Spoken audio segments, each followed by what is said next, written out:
So my name's Rhiannon. I do prefer to be called Rhi out in the public. Rhiannon is my naughty name, so if you refer to me as Rhiannon, I'm going to think I'm in trouble.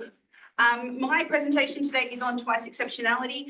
I know Sky saw it yesterday. Today is going to be slightly different simply because of the fact that I'm extraordinarily tired. So I flew to Tasmania last night and presented and then flew back this morning. So I am here, I'm functional, but some of the words that come out may not be completely human. So if I say something, just please ask for clarification. So a little bit about myself and my background, just so that you know where I'm speaking from and what position I'm taking. So I am a twice exceptional person. I was diagnosed as gifted at 3. So I started grade 1 at 3 years old. I skipped prep completely because who needs that sort of stuff when you're already reading novels by the time you hit grade 1. And I went through schooling and I had a great time. I got diagnosed at 30 when I had my son with autism, ADHD, OCD, all of the things. We call ourselves alphabet soup at home because we've got all of the letters. But I didn't realise that I had any sort of deficit simply because of the fact that 1, I'm a girl and I mask really well, but 2, to me it was my normal. This is how my brain works. This is my normal. So I'm speaking to you guys today from a position of this is who I am. This is my lived experience. On top of that, I've been a teacher for 15 years. My speciality is mathematics. So I apologize that I fit the mold there of being a gifted person and a mathematician. I'm also a journal writer, journal editor. I wrote a book last year just because I thought that'd be something fun to do. We published in March. It was sold out by June. So they've had to do a rerun of our book, which was pretty exciting. I do obviously conference presenting. I'm also a clinical specialist in STEM education up at Melbourne Uni, so you can find me up there as well. And I teach teachers how to teach STEM. So anything to do with science and STEM, I'm a giant geek and nerd, and I absolutely vibe in that space. So that's kind of my background and where I sit. I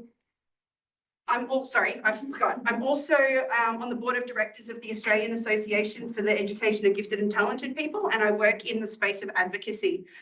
I'm also the national director of the Gifted Awareness Week. So all Gifted Awareness Week for the last 3 years has been my fault. If you don't like it, let me know and I'll change things. But next year we've got a big conference coming, which is very exciting, and it's the first one that I'm actually running with a team. So that's kind of cool. Yeah. Okay. So gifted 2E 101. So because I have the autism side of my brain, I like a list. The ADHD part of my brain will forget I made a list and forget where I put the list. But I have made a list of what I'm going to kind of go through today, just so that I can make sure that I'm staying on track. Yesterday's presentation I felt went a bit off track, so I've made better notes so that I can keep my thinking straight. So what is it? Essentially, it's a dual diagnosis of any sort of form. So most of the time, either the deficit, like the disability, will be identified first, and then the giftedness will be identified, or vice versa. Most students will present heavily in one as opposed to the other, which masks them. So it could be that the giftedness shows you don't see the disability, which means everyone tailors to the giftedness. The disability is not supported, or alternatively, the other way around. When we do scaffolding and things like that for the disability, we actually forget that these kids have got a skill and a gifting and an amazing presence in some sort of academic, music, art, oratory, some sort of space, and we forget that. We can't necessarily see it because we're focused on trying to lift those areas of deficit.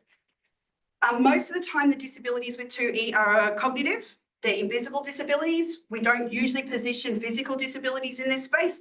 Lots of people said to me, 2E doesn't exist. And I'm like, have you heard of the Special Olympics? Like, dude, they're disabled and gifted. It's not a hard concept when you can position it with physicality. Neurologically, it's a little bit more challenging for people. Most of the time, it's identified with a spiky or asynchronous development as far as their cognitive profile goes. That's how you can kind of tell you've got a 2E person, is it super, super spiky when you're looking at their profile web. And there's usually a juxtaposition or an unevenness when they're talking to you. So like they can talk to you and it's an incredible conversation and you're a grown up and you're vibing and you're like, oh my goodness. And then when they write something down, there's like a disconnect to what they've written. Sometimes it's like, whoa, what is that? And it's just because they can't necessarily communicate the same way orally as they can in written context. So commonality, how common is it? How many kids are you going to come across in your experience of being gifted and being disabled simultaneously. There is no definitive data. That's the beautiful answer I can give you is we don't know, because of the fact that it's very, very hard to test for giftedness. There is no official measure of giftedness in Australia at the moment. There are lots of different tests you can do that kind of might illuminate stuff, but there's no definitive, this child's gifted, this child's not gifted. So we approximately believe it's between 2 and 9%, which means that in your classroom of 20 people, you might have one, you might have none, you could have two. It's just in that space. So most teachers will know if they've taught for longer than sort of 10 minutes that kids are very, very, very different and they need to be differentiated as far as content knowledge and stuff like that. You'll know when you get a unicorn. So you'll know when you get that kid who is just gifted beyond anything you can imagine. Dig a little bit deeper, they may have a twice-exceptionality that they're masking in that space. Girls more so than boys, from the research. Yeah. Oh, 2 bits, hang on, go. So what we can do is we can assess for it. I need a screen there because I'm turning around. I'm just going to scooch to this side for a second. So like I mentioned before, we've got that asynchronicity. So it's that advanced verbal lacking in written. Sometimes that can be reversed. They can write really, really well. You're going to think that they're doing AI because their writing is incredible. They just can't communicate to you. They might have a speech or a working memory, some sort of deficit in that space. This is the one I love. Most twice-exceptional students are highly creative. They have to be to function in a world that they don't fit in. So if you think about the fact, like, I used this example yesterday, the construction sound out there is hurting me on a cellular level. I can hear the electricity in the room. So every light that's on, I can actually hear it as if it was talking to me right now, which means that I've got to filter that out to be able to like remember what I was going to say. The other thing is I've done about 15 years of therapy to understand what your faces are saying to me. The reality is I still don't know. I do a little tracker on my phone every single day for about 20 minutes that says, what are these eyebrows saying to you? Are they interested? Are they constipated? Are they sick? Are they waiting for lunch? I've got no idea. And I just love my little party cannon when I get it right on my phone. If I don't, I punish myself with the 25 minutes extra of working out what their face is saying. But you have to be a problem solver because you live in a world where you don't fit. We can't expect the world to catch up as quickly as we need it to. So we have to kind of flex in this space. What can we do as educators to help these kids feel like they belong in the classroom because they know that they don't fit sort of out in the real world? So they will have their own strategies. They should be able to communicate with you as they get older what those strategies are.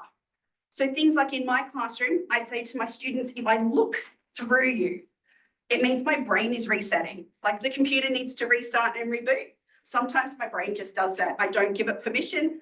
My face does a lot of things I don't give it permission to do. I have no idea what it's doing 97% of the time. So forgive me when I'm having those moments. And I say sometimes, you got to say it again. Sorry, I missed that. I know you spoke English, but it didn't register in English. Can you repeat what you just said to me? That's my coping strategy. That's my creative outlet of kind of coping with that space is I talk to my kids and let them know I'm really, really upfront about my autism, especially because it's the one that impacts me the most.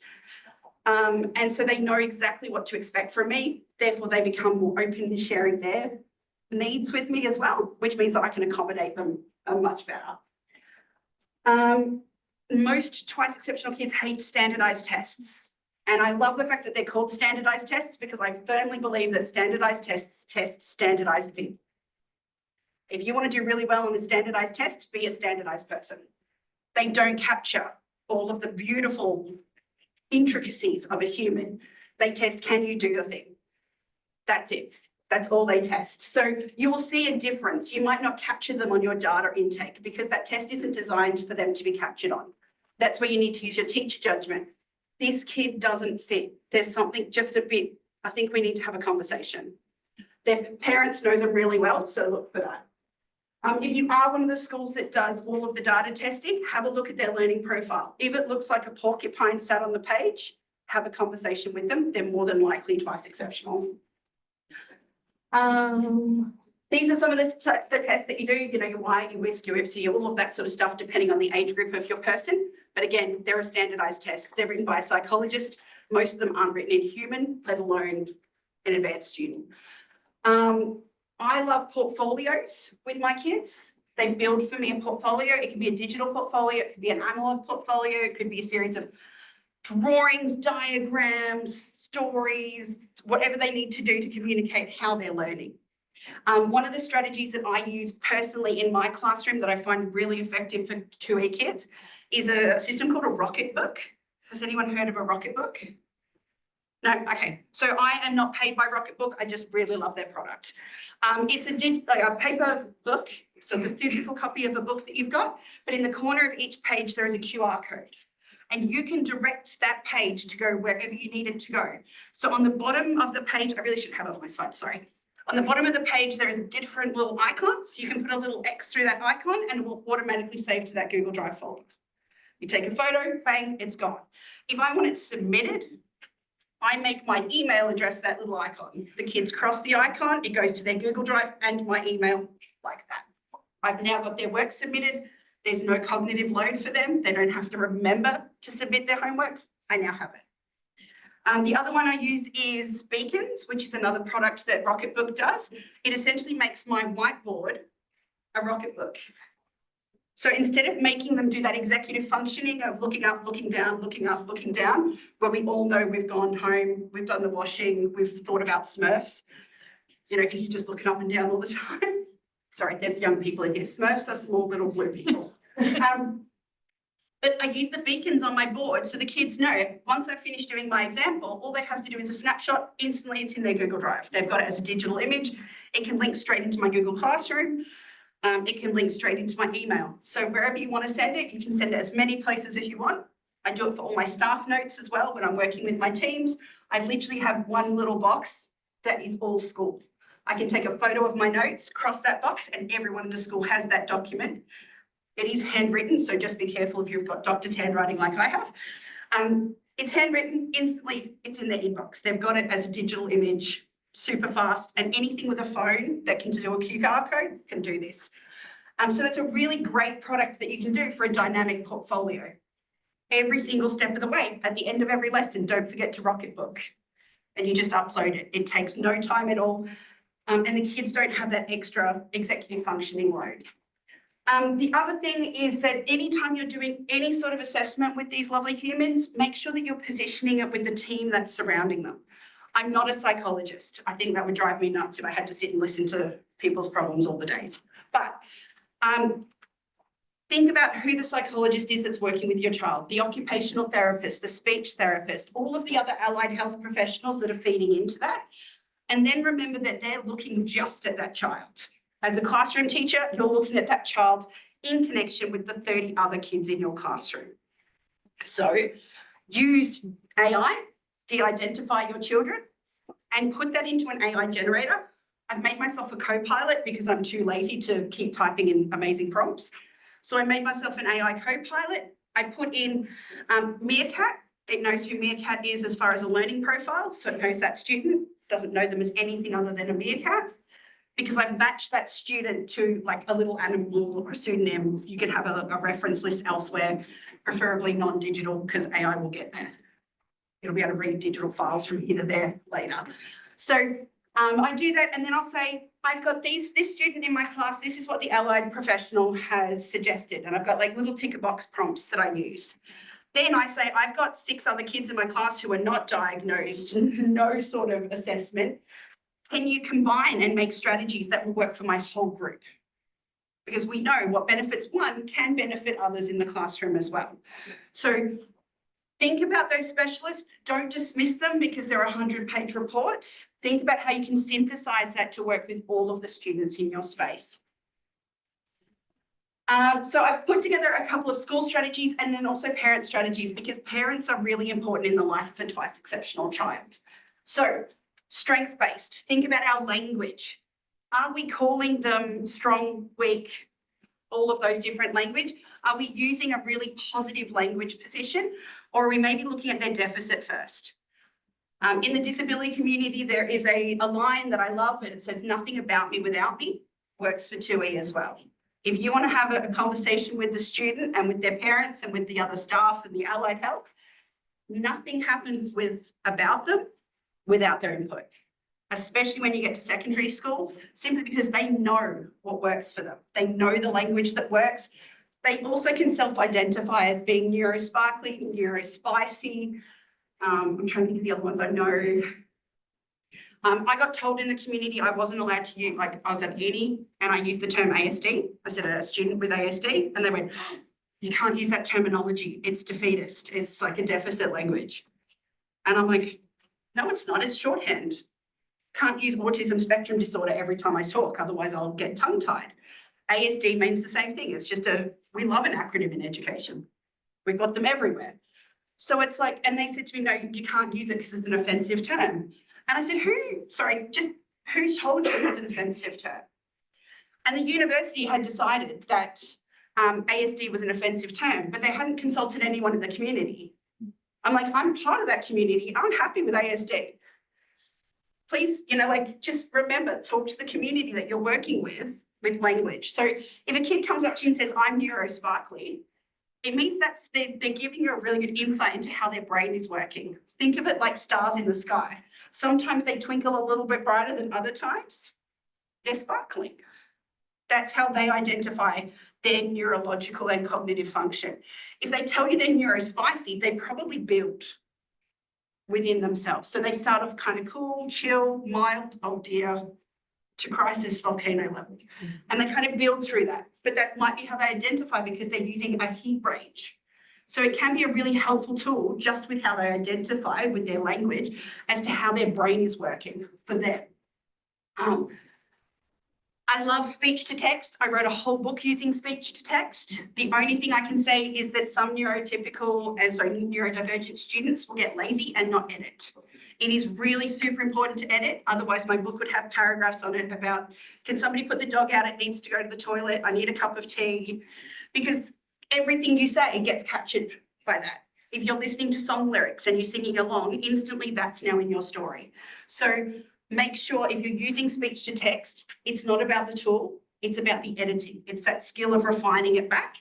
If your student struggles with refining, that's when you can put it through an AI generator and say, synthesize, refine this for me, take out any unwanted stuff, maybe give me 5 key takeaways of their notes, but they've got it all out of their head, which means that they've been able to demonstrate their understanding because you can see that 127-page document of speech to text.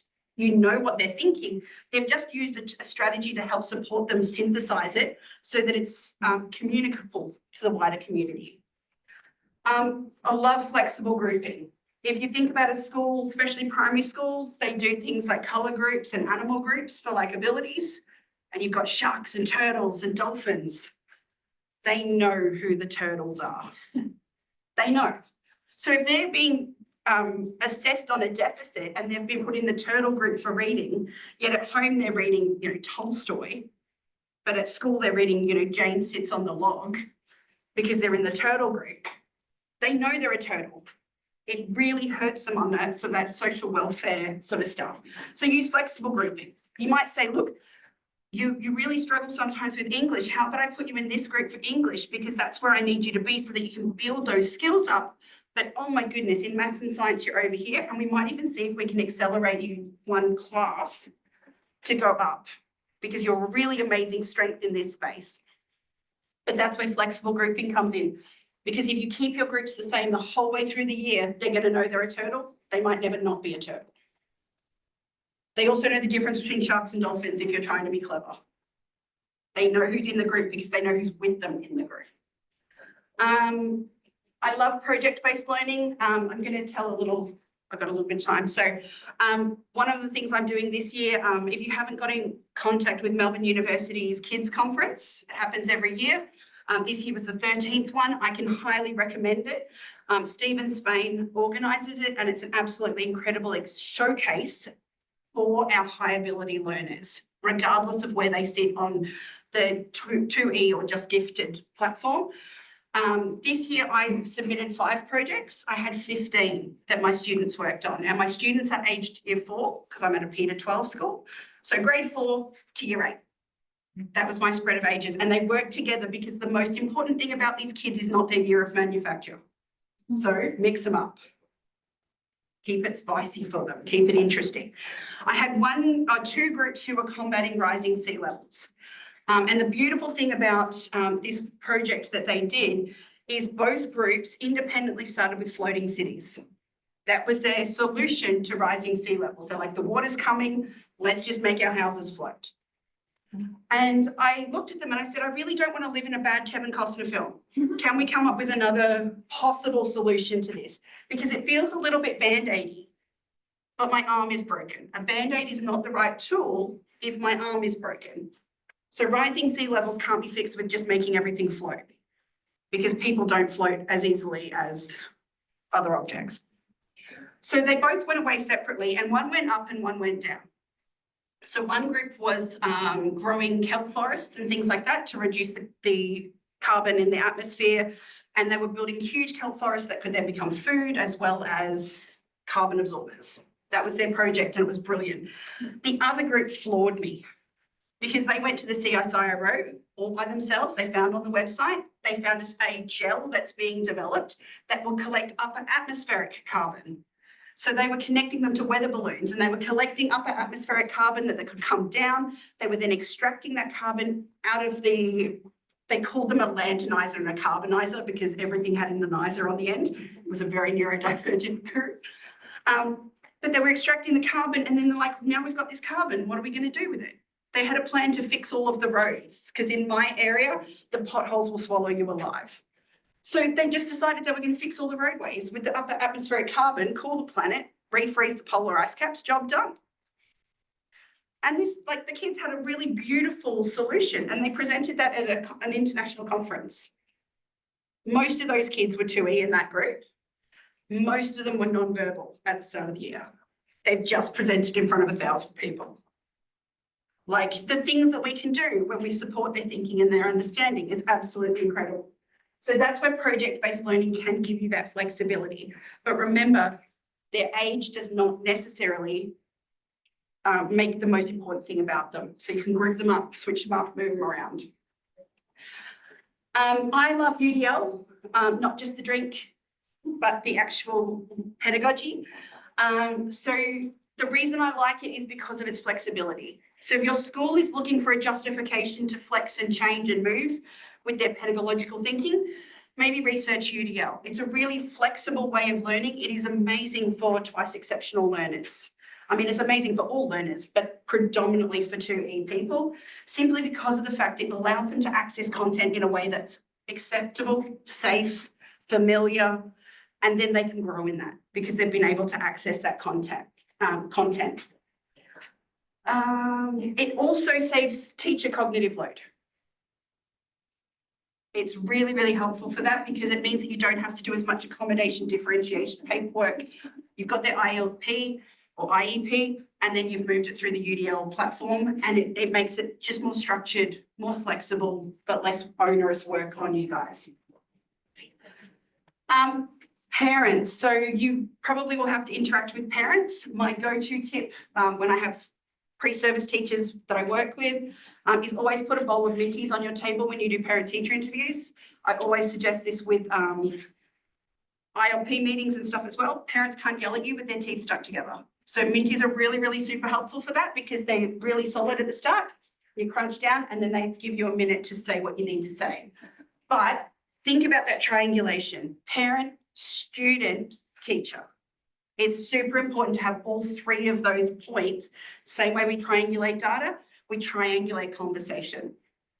Looking at it from a strengths basis, but compromise is super important. I'm going to tell a story. I told it yesterday. I told my son, I told it, and he went, oh, Mom, you're so cringe. So my beautiful son is very autistic. He loves it. He vibes with it. But he does spelling tests. So at primary school, his teacher made him do spelling tests. Anytime he made a mistake, because he's a perfectionist as well, he would eat his spelling test. He'd just eat the whole paper. Sometimes he'd rip 3 or 4 pages out and eat part of the book. So the compromise, he had to do the spelling test. We told him he had to do the spelling test. His classroom teacher was beautiful. We worked together. Every word was separate on a Post-it note. As soon as that word was written down, she would yoink the Post-it note, keep him in a stack, and give him a new Post-it note for the next word. That way, if we had a word spelled wrong, he only ate one Post-it note, which meant she could then assess him on his spelling. Because prior to that, she couldn't assess whether he could spell or not, which meant he was always below standard, even though his spelling is incredible. His word choices, he lives with me, so his vocabulary is exceptional as well. But it's like, he was incredible at it, but he could never prove it on paper. He didn't have any evidence because he'd eat it as soon as he made a mistake. So compromise. The kids that definitely love coding, you know, the ones that sit on games all the day and will play games at every opportunity, and they've worked out the Apple slide and they've worked out the control tab. So it looks like they're typing, but they're instantly next slide. When you're working with them, give them things like Pomodoro timers. If they struggle with time management, zone 20 minutes. You owe me 20 minutes, this 40-minute class. The last 20 minutes we can flex with. They've given you 20 minutes. They haven't sat there for 20 minutes going, I wonder what my game's doing. They know exactly, they've got an extra time that they can do it. So if you're doing that sort of stuff, look at that time negotiation as well, because sometimes they do need a brain break. A data dump for a 2E kid is really, really hard. So if it's a really heavy content lesson, put it on an audiobook and tell them to walk with a friend around the oval. Those sorts of things. So doing something else at the same time, keep the body busy as well as the mind busy. Sitting down for a kid with ADHD can be really like a struggle. I love, I apologize, I don't know what they're actually called. I call them a hemorrhoid cushion. They look like a donut, but they've got a solid center. So they're not the old, like the actual hemorrhoid cushion. They're a support for a school. You know, the wobble chairs, the wobble stools, they're really great until some kid thinks it's funny to push them over because there's no structure, there's no support. So the kid rolls around the floor. If you get these wobble cushions, you put them on a sturdy seat.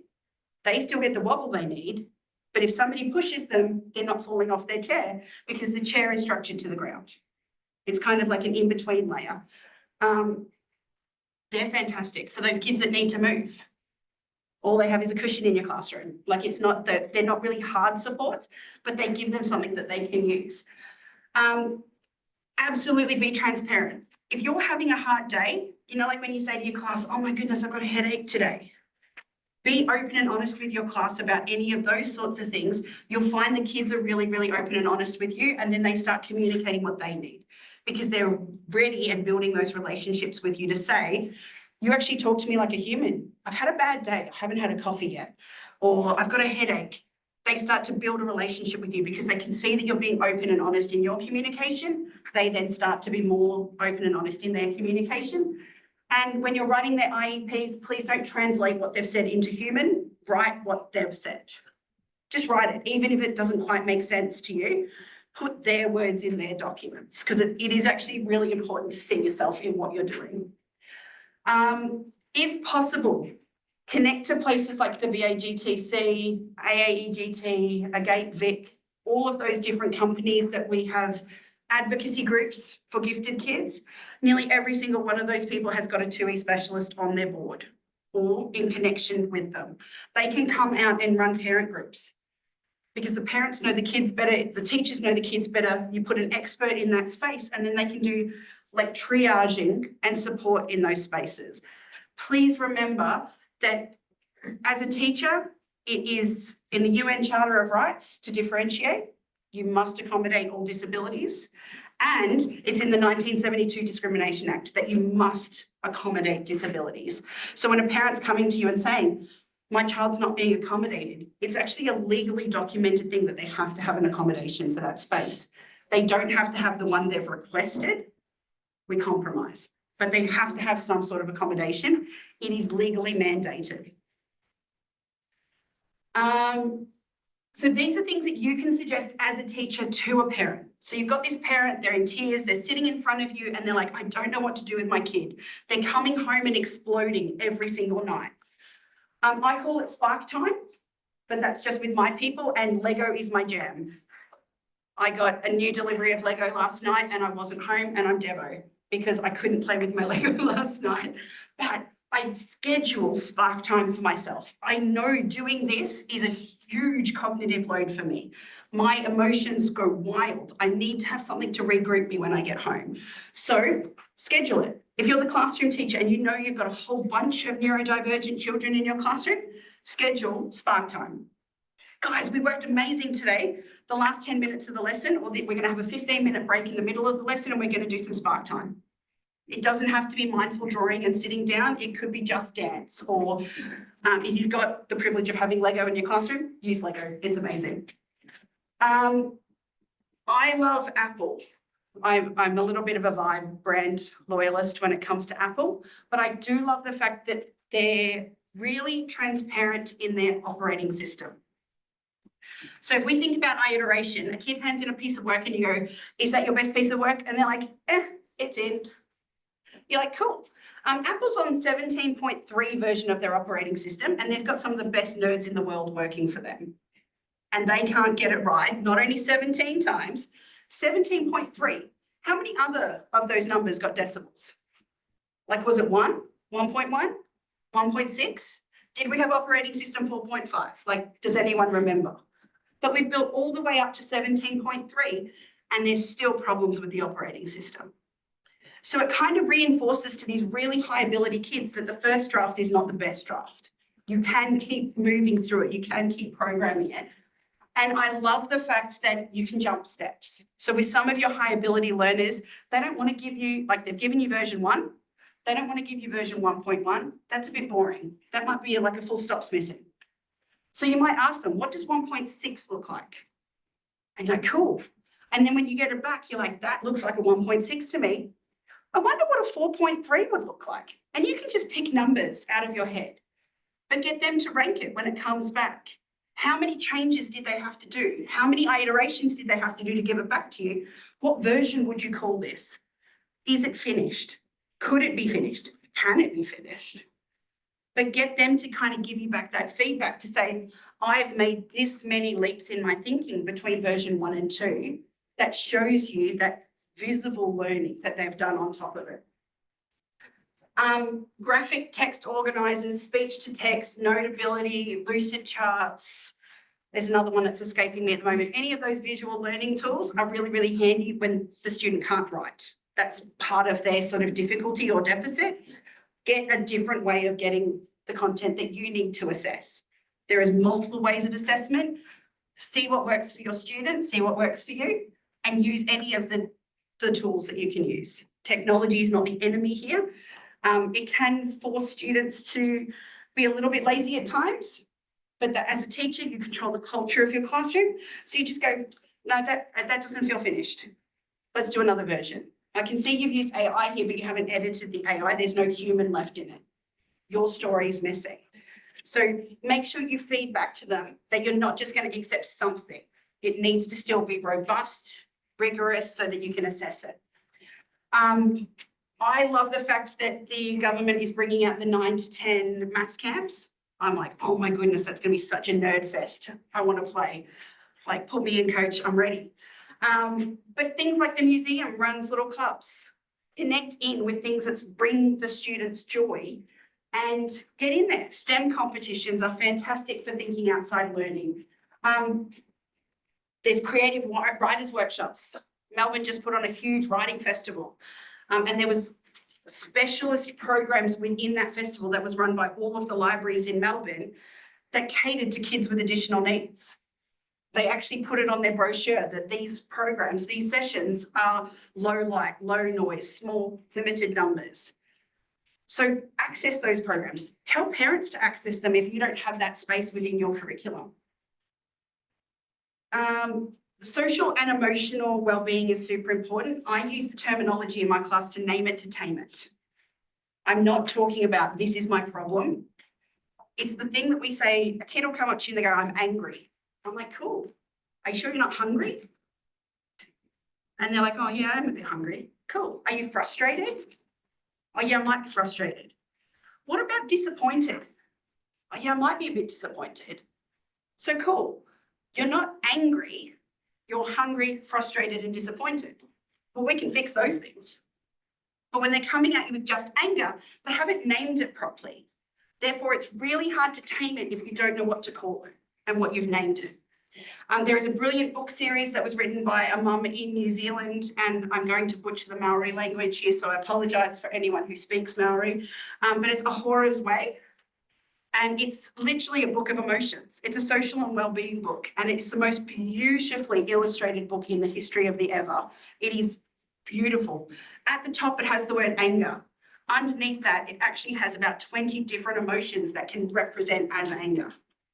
And they've done a big poster series and stuff like that. So you can put them around your school so the kids can actually name the emotion they're feeling. And that works just as well for neurotypical as neurodivergent students. Can you spell that? Sorry. Yes, I can spell it. AHORA''S. There you go. Look at me spelling. My principal would be so proud of me right now.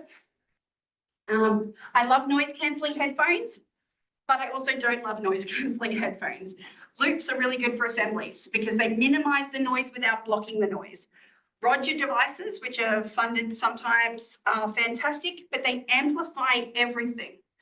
A Roger device would not work for a student like me. I already hear everything, like everything on everything. So if you're making the everything louder, that's just going to set me right off like a volcano. I prefer a brand called New Hero. They are noise cancelling and directional microphones simultaneously. If I am looking at you, you are amplified. If I am not looking at you, you're dead to me. Can't hear a word you're saying. They've got a restaurant mode, so you can actually turn your head and hear a couple of people around you so you can still have conversations. But my favourite function is you press the side and it says world off. And it legitimately is world off. What have you got? New Hero, NUHERA. And they do TV little bops as well. So you can plug it into your whiteboard, you can plug it into your TV, and it will allow those students with that sensory overload to just focus on you. You don't have to wear a microphone that you forget to turn off when you go to the bathroom or the staff room. And now every kid in the school can hear what you're doing. We've so often with those Roger mics. Incorporate movement breaks. I love a Just Dance break. And even in my year 12 class, I will have a slide that goes Just Dance, and we will play a Just Dance clip for 3 minutes, get all of our energy back up and moving, and then we'll plug back into our senior maths. Because senior maths can be a bit of a data dump. It's a lot of facts, a lot of rules, a lot of structure, a lot of practice. Ugh, overwhelming. Break it out with some very, very bad dancing. And the daggier you are as a teacher, the more they enjoy it. If you can connect with a mentor, if you don't have the skill that you need to have, connect the kid in with someone that does have that skill. Yellow ladybugs is fantastic if you're a female identifying human. There isn't the equivalent of for the males, unfortunately, yet. And I say yet, I'm just waiting for someone to pick that up. But the ICANN network or the Amaze network are fantastic for connecting big humans with neurodivergence and twice-exceptionality with little humans who are neurodivergent with twice-exceptionality. It gives them hope that the world doesn't end because they have a diagnosis.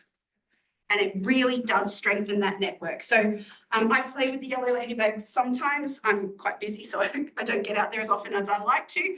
But just connecting in with these little kids invigorates me as a mentor, but it also, the feedback you get from those kids of, oh my goodness, you can do it. I didn't think I could. Really powerful. So it also reduces that stigma. I feel like I'm a normal person probably about 13% of the time. So any time that we can reduce that stigma, it builds into strengthening people out into the world. Finding that balance is really, really tricky sometimes because you're trying desperately to support where they're weak or where they've got low ability at the moment, and you're desperately trying to strengthen their strength. And it's very hard sometimes to find that balance. So that's where partial acceleration is really helpful, which I mentioned before, which is if you teach in a primary school and there's another grade that goes just up a little bit, talk to the next teacher and say, can we block maths at the same time? I've got a kid that needs to be in your space. They need to be there. They can't be in mine. I've tapped out. I don't have the skill to help them anymore, or the content is well beneath them.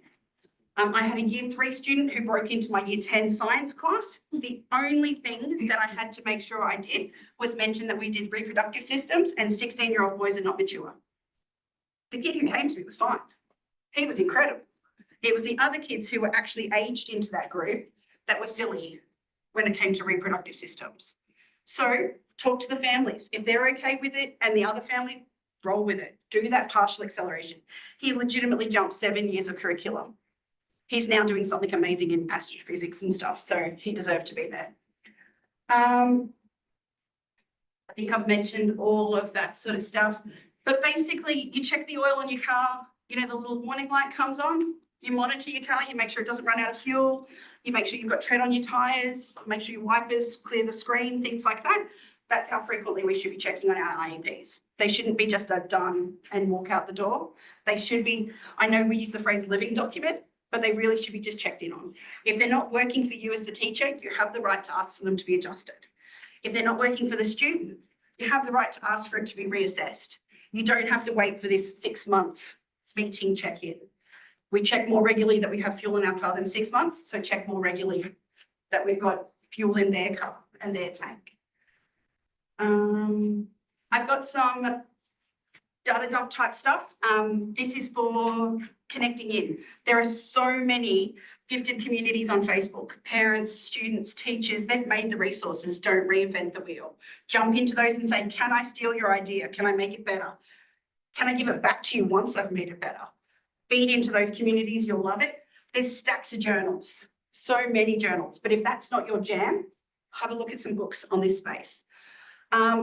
Heaps of professional bodies that are willing to support you, come out to your class, come out to your school and advocate with you and for you and with the kids that you're interacting with. And then you've got like specialized online programs. So obviously we've all got chess, but there's other companies and other places that do that sort of online chess equivalent. As we bring our session to a close, we would like to invite all participants to begin making their way to the terrace for lunch. All dietary items, please report to the kitchenette and we'll get on the terrace on level 3. Thank you. Thank you. My last slide is basically just look after yourself. You can't fill from an empty bucket. Don't try and fix the world in one go. I've also got multiple copies of my business card. I had them made because it made me feel important. But it's got all of my email addresses on it, which means if you need to contact me, you can decide how you want to do so, and I'll come out and support if I can. I am busy, but I always make time for 2E kids because they are wonderful.